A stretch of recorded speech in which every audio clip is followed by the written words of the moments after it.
저는 오늘 여러분들을 모시고 흉년이 올 때 지킬 원칙, 그런 제목으로 함께 은혜가 됐으면 좋겠습니다.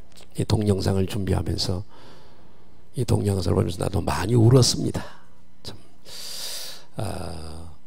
우리가 꿈을 잃지 말고 고난이 오고 연단이 올 때에 믿음을 가지고 하나님의 때를 기다리면 이렇게 좋은 때가 온다는 걸, 우리 하나님은 아들까지 주시니까 무엇을 아끼겠어요. 그러므로 나를 깨뜨리고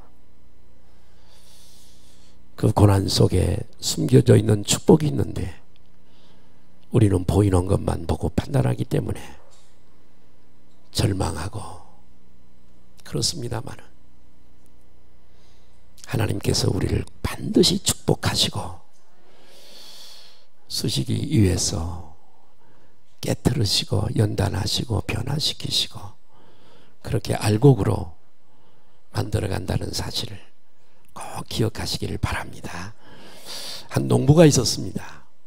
한 해 농사를 지었는데 별로 소출이 없었습니다. 이 농부는 이렇게 생각을 했습니다.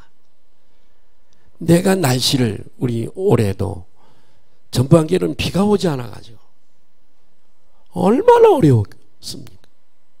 계곡마다 물이 마르고 저수지마다 호수마다 다 물이 마르고 7월에 장마가 시작돼서 아직까지 장마가 끝나지 않았습니다.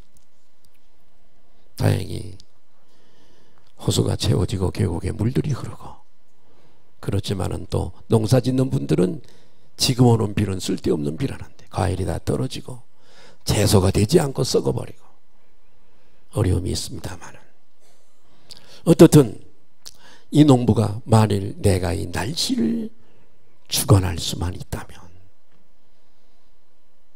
내가 농사를 성공적으로 지을 수 있을 텐데,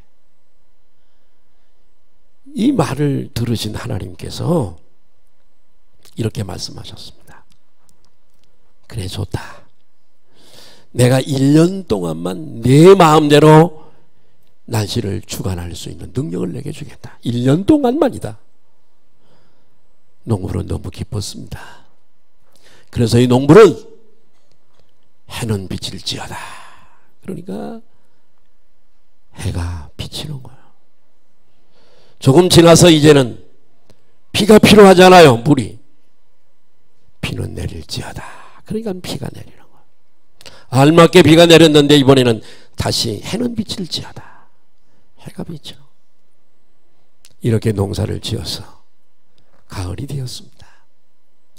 벼를 베기 시작을 했는데 왠지 좀 이상합니다. 벼가 가볍습니다. 이상하다 싶어서 낫알을 까보니까 반쯤은 다 쭉정이 뿌립니다. 실망했습니다.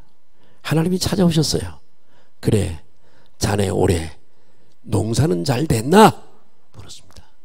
머리를 극적이면서, 하나님, 올해의 농사도 죽을 썼습니다. 하나님께서 왜 그런 줄 아나? 모르겠는데요. 내가 너에게 날씨를 주관하는 능력을 주었잖아. 그런데도 왜 이렇게 흉년이 든 줄 아나? 모릅니다. 너는 바람을 알지 못했잖아. 바람 불어라고 명령을 안 했잖아. 바람이 불어야 벼가 흔들리면서 튼튼해지고 뿌리를 깊이 내리고 영양분을 끌어올려서 알갱이를 만드는 것인데, 나무를 흔들어주고 뿌리를 깊이 내리는 조금 고난스럽지만은 바람이 없었잖아.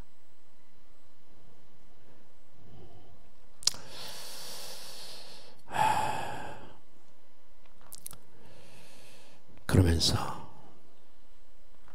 이제 내가 다시 날씨를 주관해야 되겠지? 예, 하나님. 이런 이야기가 있습니다. 여기서 우리가 얻을 수 있는 레슨이 하나 있습니다. 여러분, 고난은 우리 인생의 필수 과목입니다. 따라하십니다. 고난은 필수 과목이다. 예. 세상에서 고난을 좋아하는 사람은 단 한 사람도 없습니다. 어떤 사람이 고난을 기뻐하고 즐거워하는 사람이 있겠습니까마는,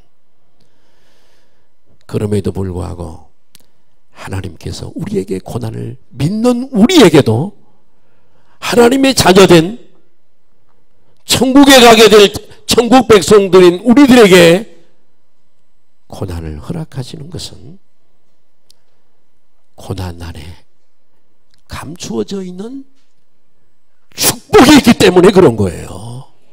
우리는 모르지만은 전지전능 하신 하나님은 이 고난 속에 한없는 축복이 들어있는 것을 아시기 때문에 우리는 조금은 싫지만 우리가 가정에, 우리 개인에게 고난을 허락하시는 거예요.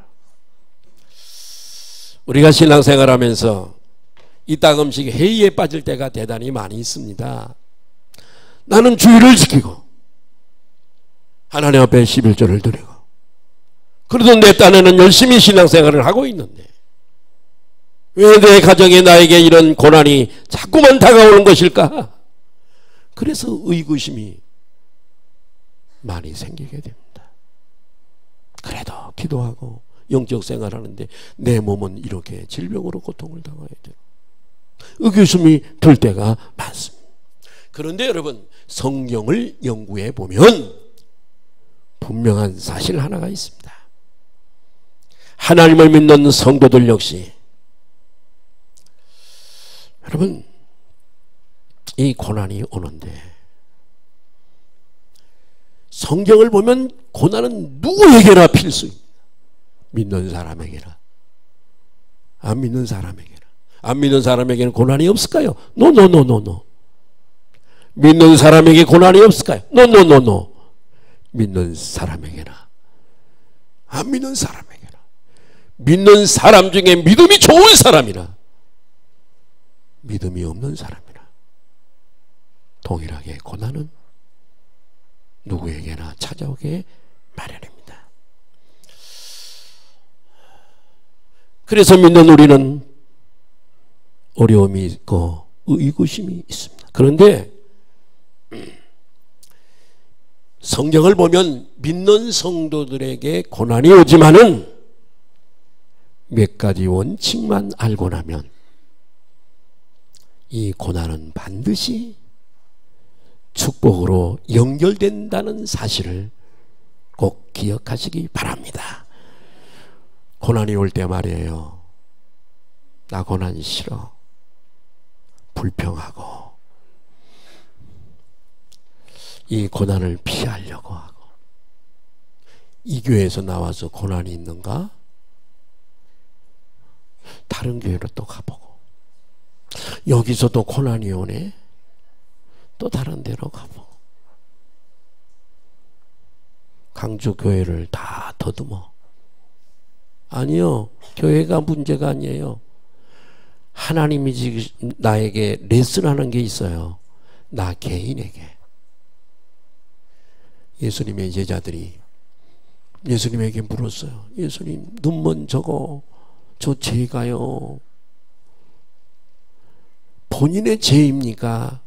그의 아버지 죄입니까? 부모 죄입니까? 아니야, 본인의 죄도 아니고 부모의 죄도 아니라 그에게서 하나님의 일을, 하나님의 영광을 나타내려고 하는 거야. 똑같아요. 내 자아가 깨지지 않았어. 교만해. 불같은 변화되지 않는 성격. 지극히 세상을 살아가는 마음. 이런 불순물들이 가득해요. 이렇게 살아가는데 여러분, 하나님이 거기다가 달콤한 복을 부어주신들, 그게 무슨 의미가 있겠어요? 하나님이 우리 한 사람 한 사람을 콜링하신 것은 이 땅에 이루시려고 하는 뜻이 계세요. 참새 한 마리도 이 땅에 오는 건 하나님이 허락이 없이는 안 돼. 하물며 미물인 참새도 섭리가 있는데 100년 동안 살아가는 우리들에게 하나님의 섭리와 뜻이 없겠어요? 그걸 이루시려고 하는데 우리가 변화되고 새 사람 되고 할렐루야 그래야 되는데 여전히 이런 불순물들이 가득해. 하나님이 축복만 부어줘가지고 이게 변화가 안 돼요. 논산 훈련소에 가서 훈련 받아야 자대 배치를 해도 문제가 없어요. 빨간 모자를 쓴 교관이 까만 안경 쓰고 딱 서서 숨도 못 쉬게 훈련 받아야 자대 배치해도 문제가 없는 거예요. 논산 훈련소 안 가고 그냥 자대 배치했다가는 기상 나팔 소리 듣고 일어날 놈이 몇 놈이나 되겠어요. 집합을 시켜도 중대원 전원이 집합하는데 몇 시간 걸릴까요? 전쟁하겠어요? 불가능한 겁니다. 하나님도 그러기 위해서 내 속에 있는 이 불순물을 다 빼내고 우리를 연단하여 정말 축복된 사람으로 하나님이 복을 주셔도 그 복을 알고 감사하며 하나님의 뜻을 이루도록 우리에게 이 고난을 허락하시는 줄로 믿으시기 바랍니다. 그러니까 고난이 올 때 회피해야 된다고요? 아니요. 통과하는, 우리 그리스도인들은 다 통과해버리는 자들이죠. 믿음으로. 할렐루야. 불평하지 말아야 됩니다. 감사해야 됩니다. 왜? 이 고난 속에 축복의 비밀이 들어있으니까 그렇습니다. 내가 여기 이렇게 무슨 예언의 은사는 내가 안 받았어도 이렇게 보니까 많은 연단의 길을 걸어오셨네요. 무지무지 어려운 사막길을 다 걸어오셨어요. 그래서 이 정도 된 거예요. 그냥 된 거 아닙니다. 훌륭한 믿음을 가진 한 권사님이 있다고 하면 하루아침에 믿음이 내려와 가지고 그렇게 되는 거 아니에요. 자, 그러므로 여러분 불평하거나 회피하지 말고, 그렇게 되면 오늘 아브라함을 통해서 볼 수 있듯이 더 꼬입니다. 더 큰 고난이 준비하고 있다는 걸 기억해야 됩니다. 오늘 본문에 아브라함이 등장을 합니다.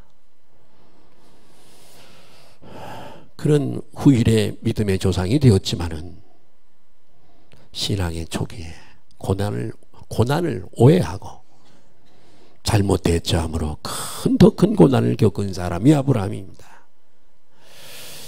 아브라함은 본래 메소타미아 문명의 갈대아 우르에서 살았던 사람입니다. 지금의 이라크, 달신을 숭배하는 동네에서 아버지 데라는 우상장사였습니다. 만들어서 파는.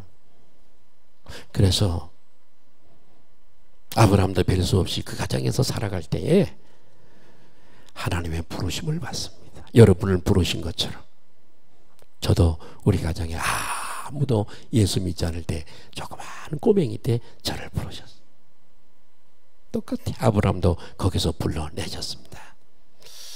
하나님의 부름을 받고 가나안 땅으로 이주를 하게 됩니다. 창세기 12장 5절 말씀을 보십시다. 아브라함이 같이 읽습니다. 시작. 아브라함이 그의 아내 사레와 조카 롯과 하란에서 모은 모든 소유와 사람들을 이끌고 가나안 땅으로 가려고 떠나서 마침내 가나안 땅에 들어갔더라. 막상 가나안 땅에 들어가 보니까 형편이 녹록하지 않습니다. 가나안 땅에는 가나안 원주민들이 살고 있었고요. 에? 견제와 이업이 있었습니다. 텃세를 하는 거예요. 여러분, 우리 교회는 텃세하지 않는 교회가 되시길 바라요.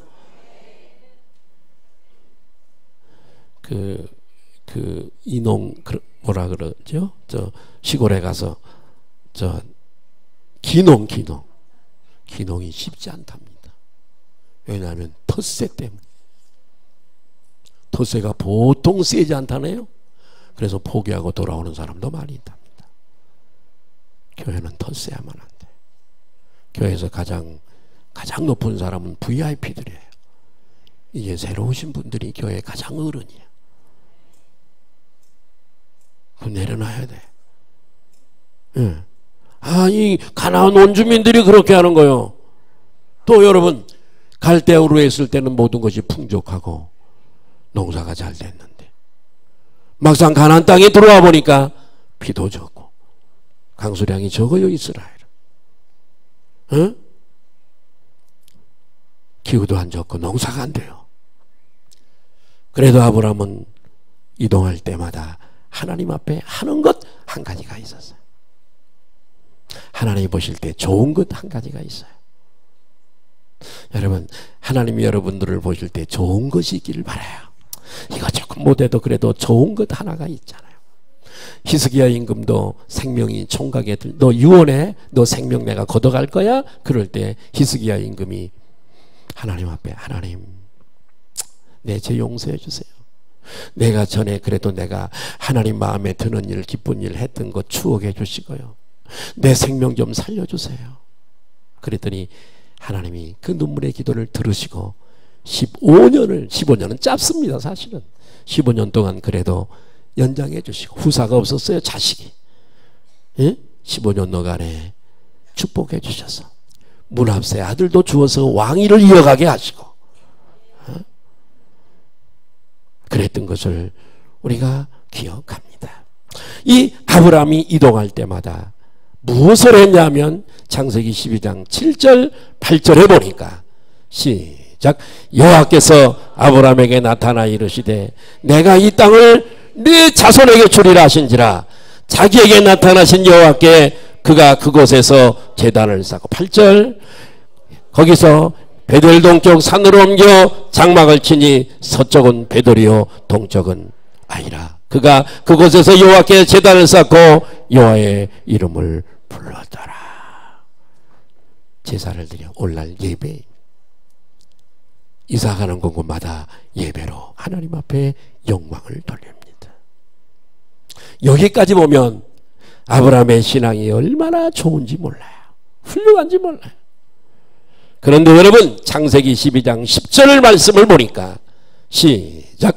그 땅에 기근이 들었으므로 아브라함이 애굽에 거류하려고 그리로 내려갔으니 이는 그 땅에 기근이 심하였더라. 가나안 땅에 흉년이 들었습니다.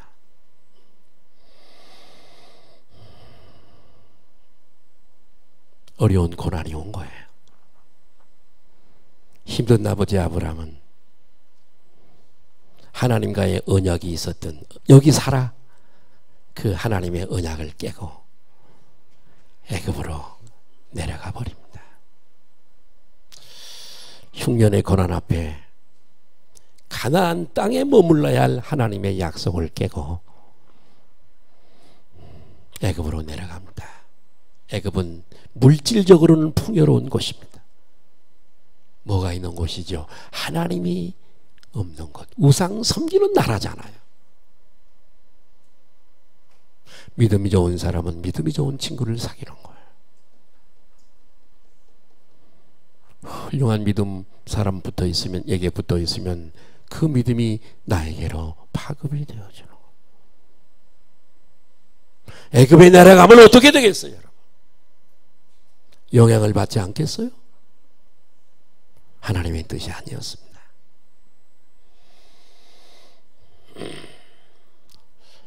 아브라함이 애굽으로 내려간 것은 지리적 이동뿐만 아니라 고난의 때에 하나님에게서 멀어진 것을 의미하고 있습니다. 여러분, 하나님과 멀어지지 마시기를 바라요. 내가 스탠딩하고 있는 나의 포지션을 발견하고 내가 하나님과 멀어져 있다면 얼른 믿음으로, 마음으로, 말씀으로, 기도로, 나의 사명으로 하나님께 바짝 하시기를 바라요. 인생의 흉년이 올 때, 내게 즉 고난이 닥쳐올 때 하나님에게로 멀어지면 문제가 생깁니다. 옆에 분들 한번 인사하게 하세요. 하나님과 멀어지면 문제가 생깁니다. 문제가 생깁니다. 저 자동차를 가까이에서는 열고 닫고 키로 탁탁탁탁 돼요. 저만큼 멀어지면 안 먹더라고요. 가까이 가야 이게 먹어. 자, 오늘 저는 이 아브라함의 행적을 통해서 두 가지를 말씀을 드리려고 그럽니다. 첫째, 아브라함의 시행착오입니다. 아브라함이 막상 애굽에 도착하자 가슴이 철로 내려앉았습니다. 애굽에 사람들이 많았거든요. 그런데 자기 아내 사라의 65세 때예요. 근데 그때는 나이를 여러분 오래 많이 살았어요. 지금보다도. 아시죠? 굉장히 어린 나이가 지금 지금 나이가 줄었어요. 지금요. 100년이에요. 지금요. 거의 100년, 90년, 80년. 그러니까 65세 때는 굉장히 사라가 예뻤고 젊었을 때. 지금의 65세로 생각하면 안 돼. 아내를 다시 한번 보니까 너무너무 이쁜 거예요. 애굽 사람들하고 거무디디한 사람하고 게임이 안 되는 거예요. 겁이 났습니다. 야, 큰일 났다.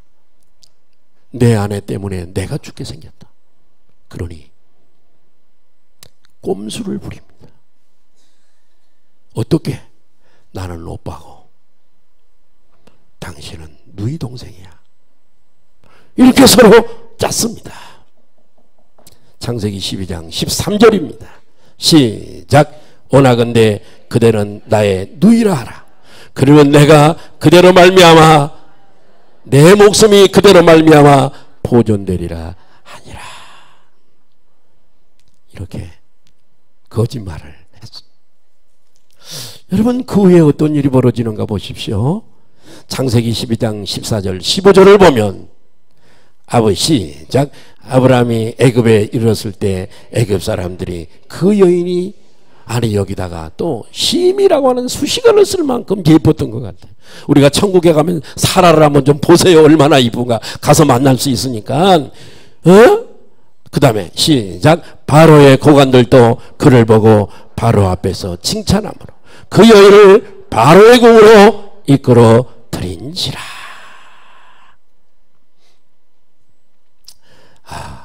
사라가 너무나 예뻤던 것 같아요.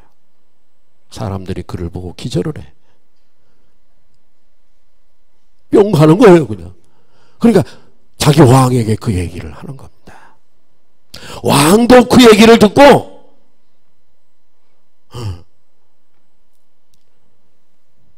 사례를 왕궁으로 불러들입니다. 게다가 자기 아내를, 사실은 남의 아내잖아요.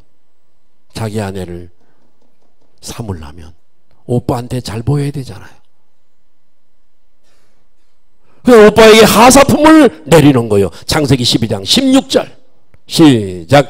예, 바로가 그로 말미암아 오빠로 알고 있으니까 아브람을 후대함으로 아브람이 양과 소와 노비와, 자 보세요. 잘 기억하세요.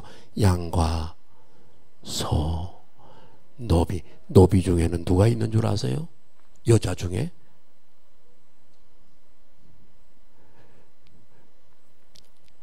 이스마엘의 어머니가 누구요? 하갈도 이때 받은 거요.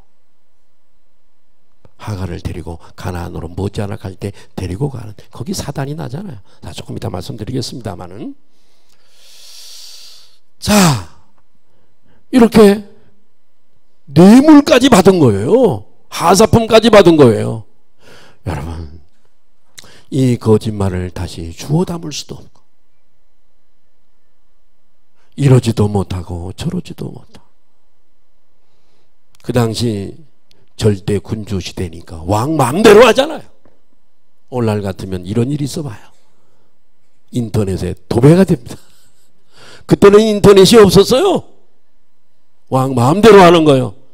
절대 군주 시대니까 바로 왕 마음대로 하는 거지. 추측건대 바로 왕이, 원래 바로란 파라오입니다. 우리말로 파라오란 왕을 파라오라 그래요. 모든 왕을. 그러니까 이 파라오의 왕의 별도의 이름이 다 있어요. 이해가 되시죠? 뭐 인노센트 2세라든가 뭐 이렇게 다 이름이 다 있어요. 자, 그래서 이 추측건대 여러분, 이 사라를 바로의 후궁으로 드리는 절차를 진행했을 겁니다. 여러분, 아브라함의 마음이 어떻겠어요? 자기 아내를 바로의 왕궁으로 보내놓고 바로의 편히 잠을 잤을까요? 얼마나 불편했을까요? 응? 또한 남편은 지금 밖에 있는데 누이동성이 되어져서 지금 궁 안에 들어와서 지금 후궁 절차를 밟고 있는 이 사라의 마음은 또 어땠겠습니까? 참, 두 사람 다 속수무책, 어떻게 할 방법이 없는 거예요. 여러분, 그런데 이렇게 일이 진행이 되다 보니까 원래 하나님께서 아브라함에게 언약을 많이 하시잖아요. 할렐루야. 아브라함이, 믿음의 조상 아브라함이 이삭을 낳고 이삭을 통해서 12아들들을 낳습니다. 12아들 중에 유다지파, 유다를 선택하고 그 유다지파에서 이스라엘의 남쪽 유다를 통해서 유다지파에서 왕들이 항상 유다지파에서 나오잖아요. 결국 그 줄기에서 유다지파이신 예수 그리스도가 오시잖아요. 이게 전부 다 세팅이 되어 있는 겁니다. 하나님의 언약으로. 그런데 만약에 여기서 사라가 바로의 후궁이 되어버리면 이 언약들은 전부 다 물거품이 되고 마는 겁니다. 이제는 누가 급해졌냐면 하나님이 급해지신 겁니다. 이해가 되시면 아멘 하십시다.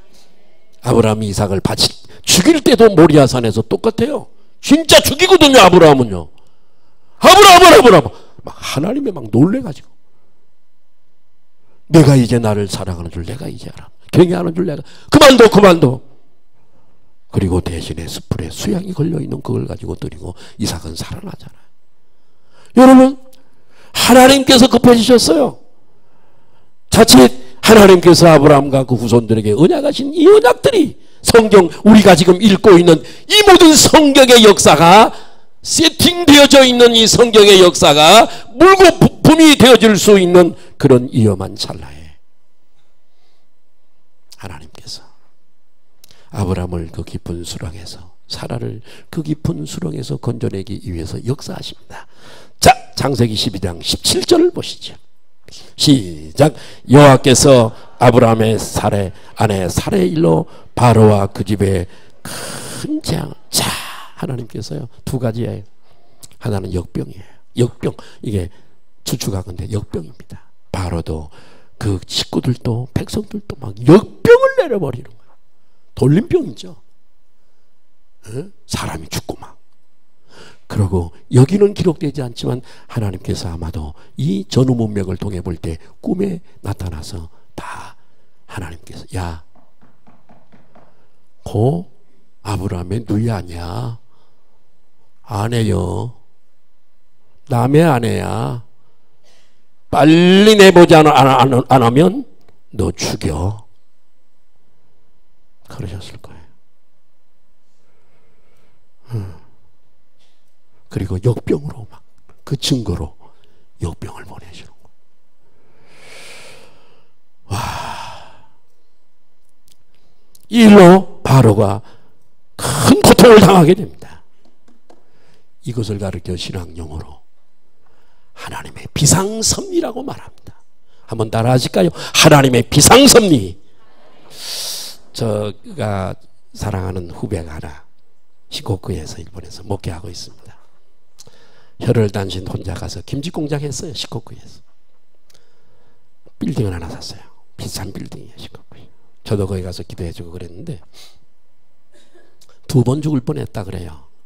그가 하나님께 부름받기 전에 포크레인 운전했대요.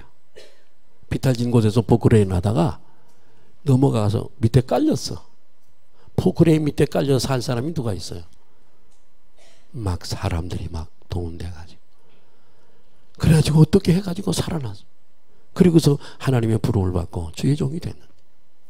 하나님이 7층 건물을 일본 시코쿠에다가 주었어. 김치공장 해가지고. 일본 사람들이 한국 김치를 좋아하거든. 그래서 4층 높이에 사다리를 놓고 3층 높이인가 뭐 사다리를 놓고 뭐 밖에서 뭐 못 봐. 불러서 했으면 좋대. 자기가 꾸민다고. 사다리가 넘어져 가지고 거기서 떨어졌어요. 떨어지면 머리가 무거우니까 머리 먼저 떨어집니다.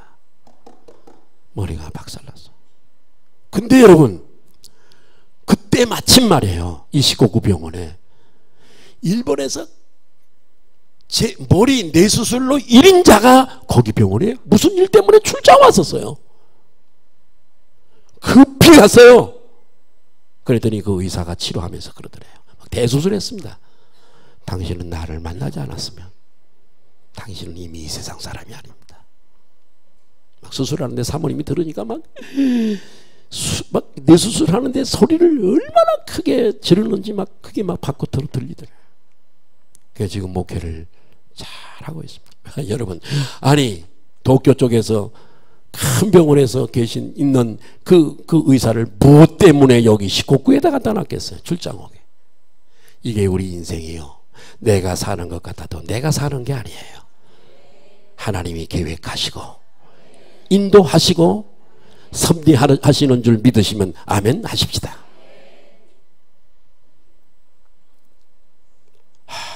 대단하잖아요.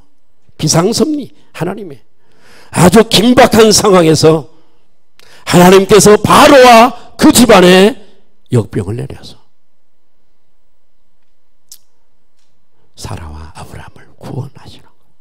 바로 왕은 자 18절 19절 20절까지 한번 볼까요? 시작. 바로가 아브라함을 불러 이르되 내가 어찌하여 나에게 이렇게 행하였느냐? 내가 어찌하여 그를 내 아내라고 내게 말하지 아니하였느냐? 내가 어찌 그를 누이라 하여 내가 그를 데려다가 아내를 삼게, 진행이 상당히 됐었어요. 삼게 하였느냐? 내 아내가 여기 있으니 이제 데려가라 하고 20절. 바로가 사람들에게 그의 일을 명하며 그와 함께 그의 아내와 그의 모든 소유를 보내었더라. 자, 수지 맞은 건가요? 아니에요. 재물로 뒀다가 수지 맞은 거예요? No. 아내 사건으로 인해서 뼈아픈 추억을 가지게 된 거예요. 가뜩이나 이때 가나안으로 돌아가면서 하갈을 데리고 돌아가는 거예요. 하갈 때문에 가정이 풍지박산 나잖아요. 지금도 여러분 이 하갈이 이스마엘을 낳아서 오늘날까지 인류 역사의 해교권, 기독교권 때문에, 해교 때문에 IS라든가, 여러분 이 인류 역사에 얼마나 큰 오점을 남겼는지 모릅니다. 고난을 피하면 더 큰 어려움을 만나게 돼요. 응? 위기는 모면했지만은 더 큰 어려움이 아브라함을 기다리고 있는 거예요. 우리가 꼭 기억할 게 하나 있습니다. 고난의 때에 불신앙으로 대처하면 더 큰 고난이 기다리고 있다는 걸 꼭 기억하세요. 두 번째로 흉년이 들 때에 원칙이 있습니다. 신앙의 원칙이 있어요. 우리는 흉년이 들 때에 이 신앙의 원칙을 잘 지키면 여러분 큰 복을 받게 되는 줄로 믿으시기 바랍니다. 예, 내 생각 내 방법대로 대처하지 말고 하나님 앞에 나아가 하나님의 뜻대로 생각하고 하나님의 방법으로 행동하면 이 고난이 변하여 욥처럼 축복으로 변화될 줄 믿습니다. 자, 첫 번째 고난의 의미입니다. 고난의 의미예요. 성경은 이 성경을 읽거나 연구해 보면 우리에게 닥쳐오는 고난은 다 의미가 있는데 유형이 한 서너 가지가 있습니다. 첫째, 세 가지로 분류되는데 징계적 고난이 있습니다.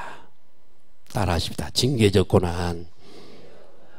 성도, 하나님의 자녀들, 성도들이 말이에요. 사명이 있고 천국 가고 그래야 되잖아요. 할 일이 너무 많아. 하나님이 우리에게 기대가 크세요. 한 사람 한 사람에게. 그런데 이 하나님의 자녀들이 잘못된 길을 걸어가는 거예요. 이 길로 가야 되는데 저 길로 가는 거예요. 그래서 하나님이 그걸 깨우쳐 주시려고 징계로서의 고난이 있는 거예요. 그래서 히브리서 12장 8절에 징계를 신약성경이잖아요. 말하고 있어요. 시작. 징계는 다 받는 것이거늘 하나님의 자녀들이 너희에게 없으면 사생자여 친아들이 아니니라. 두 번째는 연단으로서의 고난이 있습니다. 하나님의 성숙한 자녀로 세우기 위해 하나님은 언제까지나 어린아이로 있으면 안 되잖아요. 예수 믿은 지가 50년이 돼서 여전히 작은 일에 시험받고 넘어지고 삐지고 틀어지고 어떻게 해요 이걸? 50년 예수 믿었으면서도 왜 속에 말씀이 없어? 믿음이 없어. 전혀 꽝이에요. 연단, 어떤 일에 쓰시려고 성숙하게 만들어가는 과정 중의 고난입니다. 욥을 보십시오. 동방의 의인이요 부자였습니다. 그런데도 하루아침에 10명의 자녀를 잃어버려요. 가진 재산을 다 잃어버려요. 건강을 잃어버려요. 아내도 잃어요. 친구들도 잃어요. 고난중에 몸부림을 쳤지만 욥이 한 고백을 들어보세요. 욥기 23장 10절에 보면 시작. 그러나 내가 가는 길을, 자 보세요. 우리가 가는 길을 누가 하신다고요? 저분이 다 아세요. 여러분이 몇 년, 몇 월, 몇 시, 몇 분에 돌아가실 것도 저분은 다 그 답을 안 가르쳐 주는 것 뿐이에요. 그걸로. 몰라요. 그런데 그분은 다 아셔요. 그런데 하나님이 나를 이렇게 단련하신 후에 고난과 어려움, 시련, 연단 단련하신 후에는 내가 어떻게 해요? 성금같이 나오는 거예요. 하나님이 돈 막 몇 억씩 주고요. 좋은 옷 주고요. 좋은 밥 주고요. 카시미롱 이불 주고요. 그렇게 해갖고 우리가 변화가? 그렇게 해가지고 우리가 변화가? 아, 어떻게 자신 없게 그렇게 얘기해. 그렇게 해서 우리가 변화가? 카시미롱 이불도 없고 변화가 안 되는 거예요. 국방색 담요를 덮든지.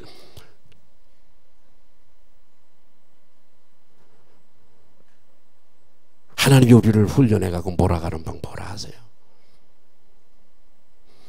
셋째, 섭리로서의 고난이 있습니다. 무슨 얘기냐? 이게 고난인 줄 알았는데 나중에 알고 보니까 큰 축복이야. 누구? 요셉.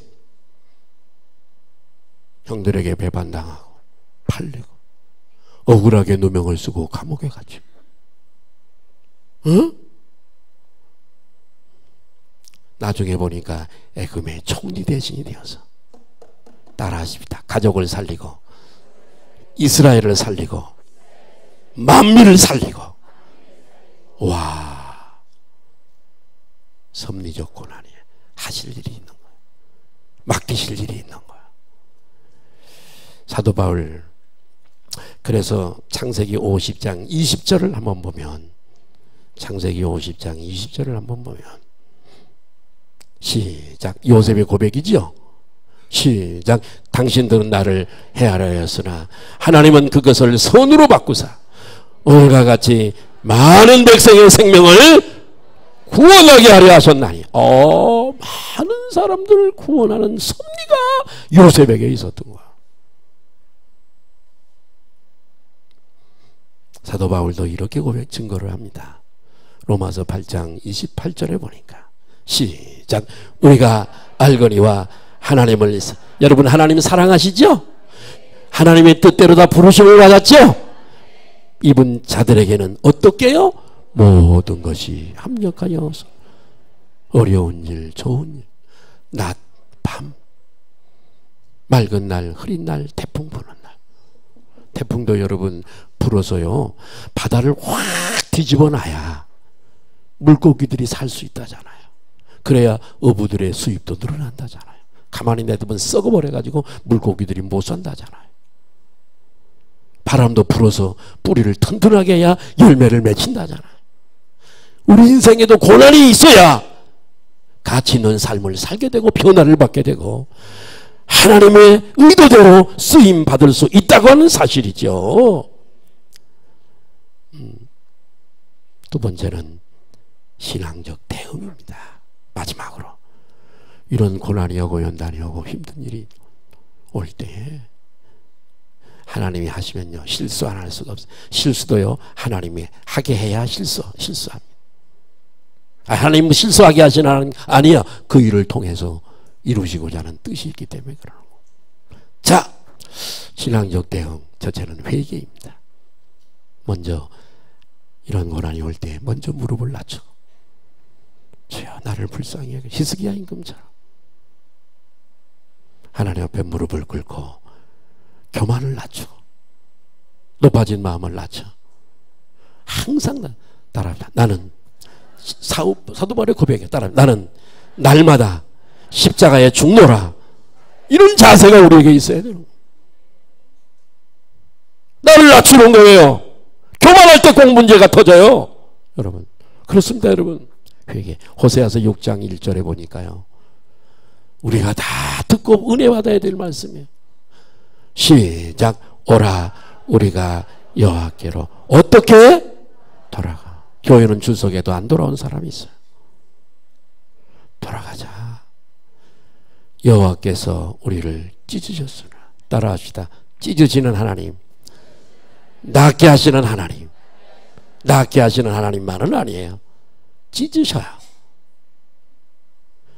여호와께서 우리를 찢으셨으나 도로 낫게 하실 것이요 우리를 몽둥이로 치셨으나 돌아오면 싸매어 주실 하나님. 목적이 있는 징계예요. 일 없어서 저렇게 하시는 하나님이 아니에요.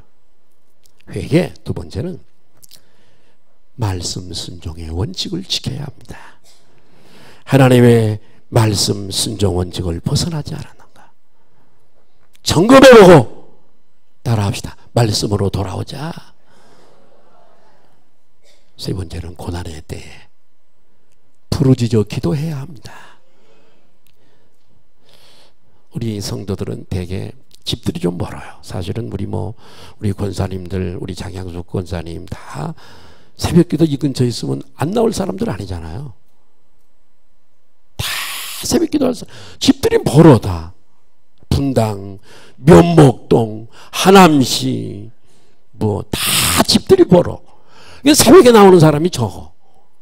가까이 있는 분들 새벽에 나오세요? 고개 좀 들어봐. 고개 좀 들어. 새벽 기도해요. 잠만 나중에 무진장 잘 때가 옵니다. 뭔 잠을 그렇게. 면목동에서 못 와요 새벽에. 특세나 한번 몰라도. 고난이 올 때 눈만 끔뻑이고 있지 말고 기도해야 합니다. 부르짖어 기도하래요. 시편 50편 15절에 보니까 우리에게 가르쳐주고 있잖아요. 시작. 환난 날에 나를 부르라. 내가 너를 건지리니 내가 나를. 어려운 날이냐? 기도해. 기도하라는 사인이야. 너 기도 너무 안 하잖아 지금. 권사가 됐으면서도 기도 안 하잖아. 집사가 됐으면서도 기도 안 하잖아. 그렇게 기도 안 해가지고 어떻게 사니? 세상이 너를 끌고 가겠다. 기도 안 해가지고. 그러니까 환난 날에 나를 부르라. 이렇게 말씀하는 거예요. 아멘. 또 하나는 연단이 오고 고난이 오고 환난이 올 때 인내하는 거예요. 할렐루야. 인내 참는 거잖아요. 내가 금요일 날 여러분들에게 말씀드렸어요. 내가 태권도를 했잖아요. 중학교 때부터 했어요. 그래서 동네에서 나한테 맞은 애들이 많습니다. 근데 한 애는 내가 졌어. 나한테 져. 뚱뚱한 놈인데 내가 그렇게 때려도 맷집이 얼마나 좋은지 대들어 때려 내가 그렇게 때리는데도 안 쓰러져. 포기도 안 해. 내가 졌어요. 무슨 얘기? 환경이 나를 풀에서 누르고 마귀가 역사하고 사람들이 내기하고 할렐루야. 애들끼리 무슨 좀 일이 있고 이래도요 맷집이 강해야 돼요. 따라합니다. 영적인 맷집이 강하자. 그 애들끼리 그런 것 때문에 교회를 떠나고 내가 방송실에 좀 얘기했다고 교회를 떠나고 내가 방송실에 무슨 얘기를 못해. 목사가 방송실에다가 야단쳤다고. 맷집이 얼마나 약하냐고요. 성가대 맷집이 강해야 돼요. 한번 맞아볼 테요. 여러분 왜 그렇게 약하냐고요. 그러니까 하나님이 계속 연단을 주시는 거예요. 여러분 그걸 키우려고. 그건 눈치를 채서야 돼. 따라합니다. 영적인 맷집이 강하자. 인내심을 키워야 된다 이 말이에요. 그러니 사람은 사람이에요. 어느 교회 하나 다 똑같아. 사람은 그 교회가 그 교회고 그 사람이 그 사람이에요. 그렇습니다 여러분.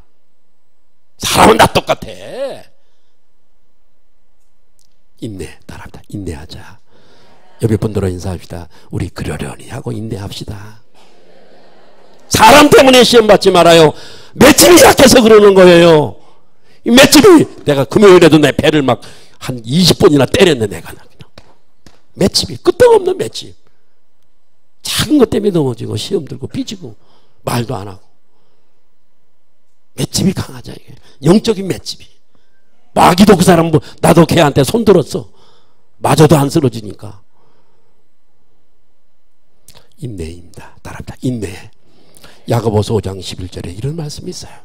시작. 보라 인내하는 자를 우리가 복되다 하나니 너희가 욥의 인내를 들었고 주께서 주신 결론 배로 축복받는 결말을 보았거니와 주는 가장 자비하시고 너를 긍휼히 여기시는 분이시다 이거예요.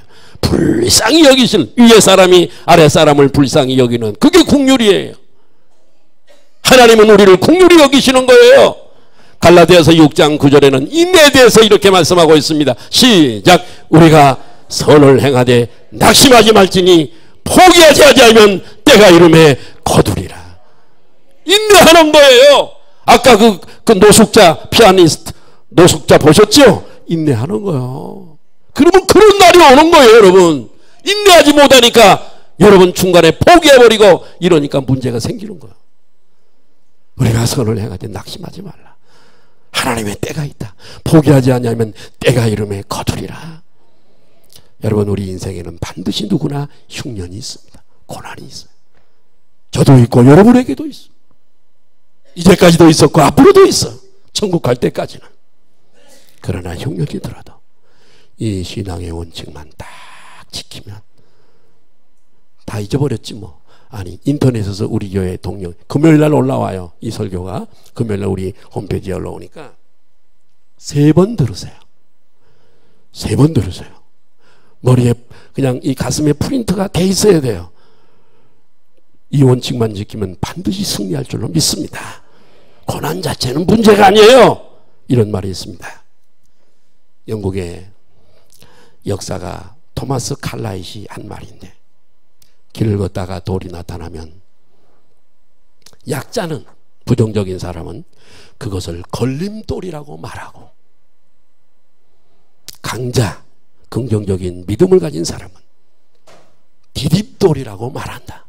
내가 축복의 길로 가는 성장의 길로 가는 고난이 내가 축복의 길로 가는 디딤돌이라고 말한다. 약자는 걸림돌. 아이고 이런 걸 갖다 놔서 여기다가 걸림돌이라고 여기는데, 강자는 할렐루야 디딤돌로 여긴다 이거예요. 칼라이시 그렇게 얘기를 했어요. 그러므로 신앙 체질을 따라합니다. 신앙 체질을 강하게 하자. 다시 한번 신앙 체질을 강하게 하자. 우리 소망성결교회 성도 여러분들은, 오늘 제가 설교를 좀 세게 했는데 신앙 체질을 가만히 있으면 강하게 안 됩니다. 말씀을 배우고 기도하고 때로는 금식을 해서 나를 죽이고, 언제 한번 3일 금식 한번 선포할까요? 우리 다. 그래서 3일 금식, 목사님 난 죽었다 깨라도 한 끼도 못 굶어요. 그런 사람도 있더라고. 나를 죽여야 돼요. 죽여야 돼요. 기도하시겠습니다. 하나님.